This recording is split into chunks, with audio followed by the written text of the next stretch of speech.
चलिए अब हम लोग पढ़ते हैं अंतः आणविक हाइड्रोजन बंध। इसको हम लोग बोलेंगे intra INTR intra molecular H bond, है ना। डिफाइन क्या करेंगे, यहां लिखेंगे कि जब किसी एक ही अणु के, ध्यान देगा, जब एक ही अणु के परमाणुओं के बीच H बंध बनते हैं तो उसको हम लोग बोलते हैं इंट्रामोलेकुलर, है ना। लिखिए, जब एक ही परमाणु के, सॉरी, एक ही अणु के, है ना, एक ही अणु के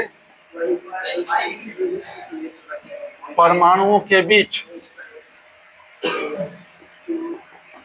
H बंध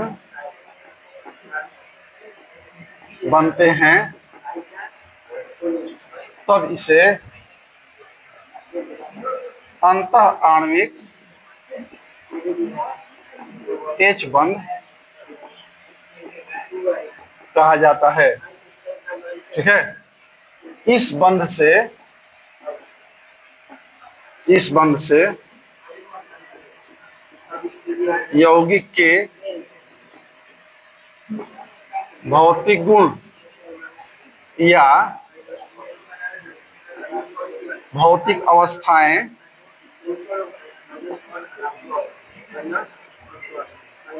प्रभावित नहीं होती, किंतु रासायनिक गुण थोड़ा प्रभावित हो सकता है, कोई जरूरी नहीं है, हो सकता है ना। जैसे देखिए 2 नाइट्रोफिनोल, जैसे देखिए ये हम लोग का है बेंजीन, हम इसमें एक OH लगा देंगे तो हो गया फिनोल। इसके 1 2 सेकंड पोजीशन नाइट्रो ग्रुप लगा हो NO2, यहाँ H और O के बीच जो बॉन्ड बनेगा ये एक ही अणु है 2 नाइट्रोफिनोल, इसी के परमाणु के बीच बंध बना है, इसी को हम लोग कहेंगे अंतः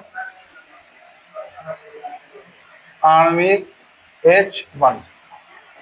ठीक है, क्योंकि एक ही अणु में है, इससे भौतिक अवस्था कोई परिवर्तन नहीं होगा, लेकिन हाँ रासायनिक गुण थोड़ा परिवर्तन हो सकता है, क्योंकि प्रोटॉन रिलीज जल्दी नहीं होगा, इससे बॉन्डेड है इसीलिए, है ना। ये हो गया हम लोग का अंतः आणविक हाइड्रोजन बंध। कुल मिलाकर दो बात स्पष्ट, हाइड्रोजन बंध एक प्रकार का विशेष प्रकार का, समझिए विशेष प्रकार का ध्रुवीय बंध है जो हाइड्रोजन युक्त यौगिकों में प्रबल ऋणात्मक परमाणुओं के बीच बनता है। और ये दो प्रकार के होते हैं, अंतर आणविक और अंतः आणविक। जब एक ही अणु के बीच बनेंगे, समान अणुओं के बीच बनेंगे तो सम आणविक होगा, विषम के बीच बनेंगे तो विषम आणविक होगा। इन दोनों को हम लोग बोल रहे हैं अंतर आणविक H बंध।